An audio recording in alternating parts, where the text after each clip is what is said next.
एक तरफ घर छूटने का गम है तो दूसरी तरफ तालिबान के साये में लौट जाने का खौफ। पाकिस्तान में दशकों से रह रहे लाखों अफगान शरणार्थियों के लिए वक्त जैसे ठहर सा गया है। इसी बीच सवाल उठ रहे हैं कि क्या पाकिस्तान अपनी आंतरिक सुरक्षा और चरमराती अर्थव्यवस्था का ठीकरा अफगान शरणार्थियों पर फोड़ रहा है। अंतर्राष्ट्रीय मानवाधिकार संस्था ह्यूमन राइट्स वॉच ने पाकिस्तान की जबरन वापसी की नीति पर गंभीर सवाल खड़े करते हुए दुनिया को अलर्ट किया है। रिपोर्ट में आरोप लगाया गया है कि सुरक्षा के नाम पर शरणार्थियों का उत्पीड़न और सामूहिक निर्वासन अंतर्राष्ट्रीय कानूनों का खुला उल्लंघन है। दरअसल पाकिस्तान ने पिछले साल के अंत में इलीगल फॉरेनर्स रिपेट्रिएशन प्लान की शुरुआत की थी। इस नीति के तहत उन सभी विदेशी नागरिकों को देश छोड़ने का आदेश दिया गया जिनके पास वैध दस्तावेज नहीं थे। ह्यूमन राइट्स वॉच की रिपोर्ट के मुताबिक अब तक लाखों अफगान नागरिकों को पाकिस्तान छोड़ने पर मजबूर किया जा चुका है। रिपोर्ट के मुताबिक बीते कुछ महीनों में पाकिस्तान सरकार ने अफगान प्रवासियों के खिलाफ सख्त कार्रवाई तेज कर दी है। इसमें मनमानी गिरफ्तारियां और जबरन देश से बाहर भेजने जैसी घटनाएं शामिल हैं। रिपोर्ट में कहा गया है कि पुलिस की इन कार्रवाइयों का असर हजारों कमजोर शरणार्थियों पर पड़ रहा है। इनमें बच्चे भी शामिल हैं जिन्हें अब स्वास्थ्य सेवाएं, शिक्षा और जरूरी सुविधाएं पाने में मुश्किल हो रही है।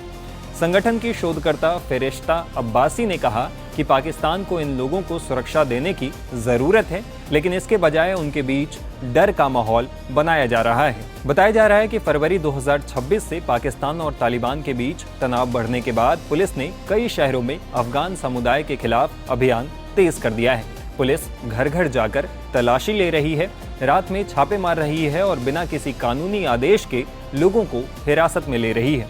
हैरानी की बात यह है कि जिन लोगों के पास वैध दस्तावेज हैं उन्हें भी नहीं छोड़ा जा रहा। कई अफगान शरणार्थियों के पास कागजात नहीं हैं क्योंकि 2023 से उनके रजिस्ट्रेशन कार्ड और दूसरे दस्तावेजों को रिन्यू करना बंद कर दिया गया है। ऐसे में वे लोग और ज्यादा असुरक्षित हो गए हैं। पुलिस अक्सर पकड़े गए लोगों को हिरासत केंद्रों में भेजती है और फिर उन्हें अफगानिस्तान वापस भेज दिया जाता है। रिपोर्ट में एक शरणार्थी महिला ने बताया कि पुलिस ने उसके परिवार को घर से ही पकड़ लिया और विनती करने के बावजूद उन्हें वापस भेज दिया गया। उसने ये भी कहा कि कुछ लोगों को पैसे देने पर छोड़ा गया, लेकिन जो पैसे नहीं दे सके उन्हें जबरन भेज दिया गया। रिपोर्ट के मुताबिक साल 2026 में अब तक 1,46,000 से ज्यादा अफगान नागरिकों को पाकिस्तान से बाहर भेजा जा चुका है। ये संख्या अप्रैल से और तेजी से बढ़ रही है। कई लोगों को बाजार, स्कूल और काम के दौरान भी पकड़ लिया जाता है और उनसे पैसे मांगे जाते हैं। मामले की गंभीरता को देखते हुए ह्यूमन राइट्स वॉच ने चेतावनी दी है कि अफगानिस्तान लौटने वाले कई लोगों को वहां खतरा हो सकता है, खासकर पत्रकारों, सामाजिक कार्यकर्ताओं और पूर्व सरकारी कर्मचारियों को।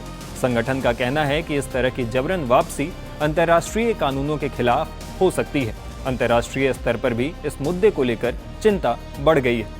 एक्सपर्ट्स का मानना है कि अगर इसी तरह कार्रवाई जारी रही तो अफगान शरणार्थियों की स्थिति और खराब हो सकती है और क्षेत्र में मानवीय संकट गहरा सकता है। जीरो हमने इन्वेंट किया, हमने बताया दुनिया को, जहां योग है वहां रोग नहीं। सबसे पुरानी सभ्यता है हमारी। गुलामी से तो और देश भी लड़े भाई, पर आजादी के लिए अहिंसा का रास्ता बस हमारा था।